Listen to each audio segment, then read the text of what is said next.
माता रानी के भक्तों को हमारा नमस्कार और आप सबका हमारे चैनल पे स्वागत है। आज हम लोग बात करने जा रहे हैं नवरात्रि के चौथे दिन के बारे में। पहले, दूसरे, तीसरे के बारे में हम ऑलरेडी वीडियोस अपलोड कर चुके हैं और अगर आप वो देखना चाहते हैं तो इसकी प्लेलिस्ट में आप जा कर के देख सकते हैं। इस प्लेलिस्ट में हम पूरे 9 दिनों की वीडियोस अपलोड करेंगे माता रानी की। तो आज हम बात करेंगे नवरात्र के चौथे दिन की, जिसको कि चतुर्थी कहा जाता है। और इस दिन माता रानी कुष्मांडा की पूजा की जाती है। माँ कुष्मांडा नवरात्रि के चौथे दिन की देवी है। उन्हें भगवान विष्णु की शक्ति माना जाता है, जिन्हें उन्होंने सृष्टि की निर्मात्री बनाया। माँ कुष्मांडा को सृष्टि का निर्माता माना जाता है। उनके नाम का अर्थ होता है ब्रह्मांड का अंडा। भक्त शक्ति, स्मृति और सुख के लिए उनकी कृपा की प्रार्थना करते हैं और उनके नाम का व्रत रखते हैं। चौथे दिन की अपनी अलग ही महिमा होती है। इस दिन बाकी दिनों की तरह ही खाली पेट रहा जाता है और भक्तजन भक्ति भाव से माता रानी की आराधना करते हैं और उनका वरदान मांगते हैं। उनके आराधना एवं अनुष्ठान करते हुए वो पूरा दिन बिताते हैं।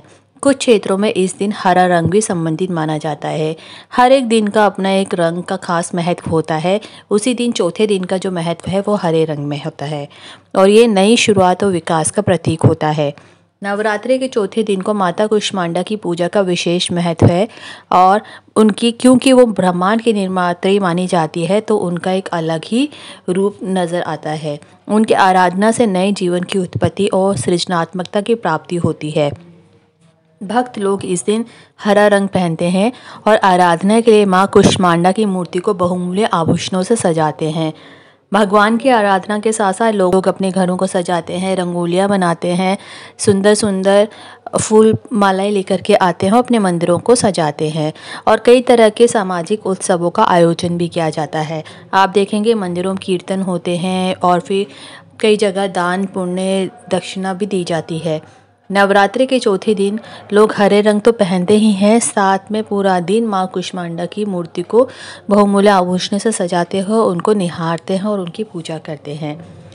माता कुष्मांडा की मूर्ति के चौथे दिन अलंकृत किया जाता है और उनकी पूजा अर्चना होती है।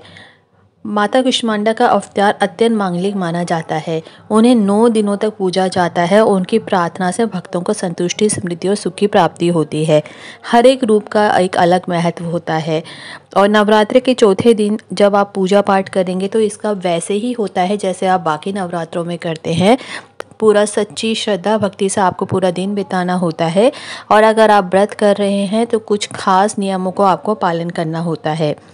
पूजा सामग्री आपकी वैसे ही होगी जैसे बाकी दिनों में होती है, जिसमें से कि आसानी से चीज़ें मिलती हैं, जैसे कि अपमार का फूल, धूप, दीप, सिंदूर, रोली, चावल, मिश्री, नारियल, फल और मिठाई आदि शामिल होता है।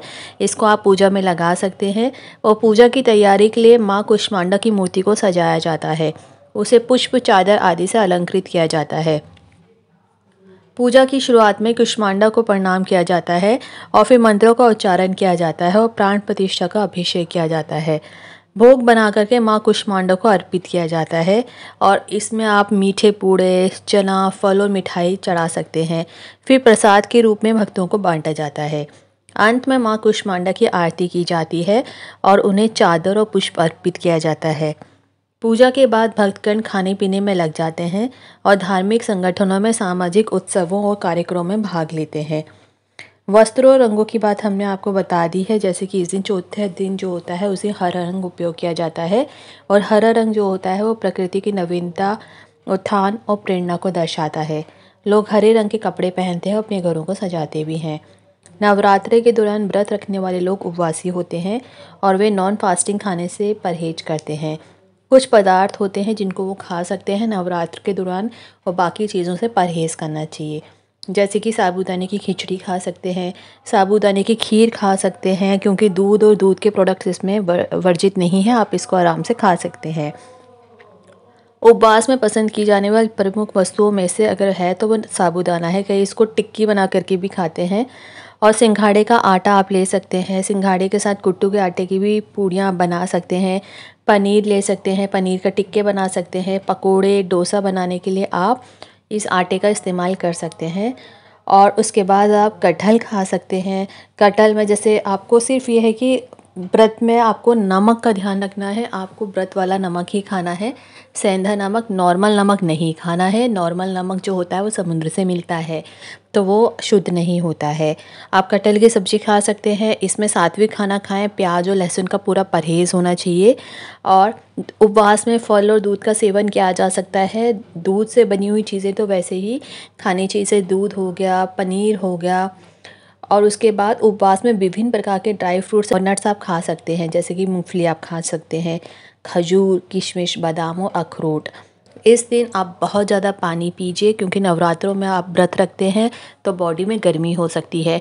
कई लोगों के मन में आता है कि क्या पानी पी सकते हैं? जी, पानी आप पूरा अच्छे से पी सकते हैं, बल्कि इसको ज़्यादा क्वांटिटी में पीना चाहिए, क्योंकि इस दौरान आपको गर्मी निकल सकती है बॉडी में से, क्योंकि आपको एक तो आदत भी नहीं होती है खाली पेट रहने की।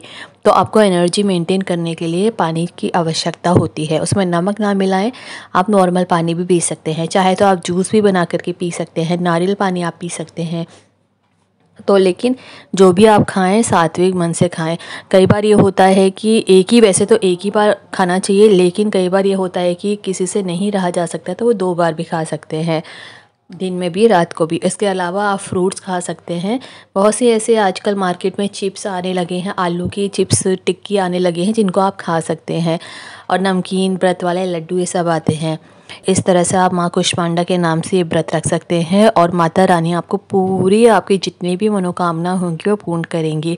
माता रानी भी देखती हैं कि कौन किस भाव से, किस मन से मेरी पूजा करता है। अगर आप भी उनके नाम से पूरा दिन खाली पेट रह सकते हैं, उनकी भक्ति कर सकते हैं, तो माता रानी भी आपको 4 गुना ज़्यादा फल देगी।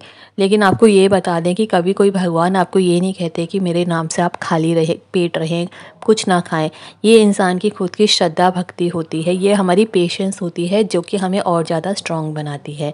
माता रानी या कोई भी भगवान कभी नहीं कहते हैं अपने भक्तों को कि खाली पेट रहें। लेकिन ये जो 9 दिन होते हैं, यह एक तरह से तपस्या होते हैं, यह हमारी परीक्षा होती है। अगर हम इसमें अच्छे से उत्तीर्ण हो जाते हैं तो माता रानी के प्रति हमारी भक्ति बढ़ जाती है, और हम कभी भी कोई गलत काम करने से हमेशा परहेज करते हैं। उम्मीद करते हैं आपको ये वीडियो इन्फॉर्मेटिव लगी होगी। अगर आपके माइंड में कोई और टॉपिक है, कोई इन्फॉर्मेशन है जो आप शेयर करना चाहते हैं, तो हमारे साथ कमेंट बॉक्स में आप शेयर कर सकते हैं। नवरात्रों के इस प्लेलिस्ट में हम वैसे ही ज़्यादातर जो भी वीडियोस डालेंगे वो नवरात्रों से रिलेटेड ही होंगी। आप इसमें बाकी इन्फॉर्मेशन भी देख सकते हैं, जैसे कि खेतरी कैसे उगाई जाती है, खेतरी की ग्रोथ देख करके आप पता लगा सकते हैं कि आपका फ्यूचर आने वाला कैसा है, क्या घर में कोई बीमारी आ सकती है, या आपको फाइनेंशियली कैसा आपका साल रहेगा। खेतरी एक बहुत ही मजबूत इशारा होता है आपके आने वाले फ्यूचर को बताने के लिए। ये सारी इन्फॉर्मेशन आप हमारी इस प्लेलिस्ट में देख सकते हैं। उम्मीद करते हैं आपको ये वीडियो इन्फॉर्मेटिव लगी होगी। Thanks for watching.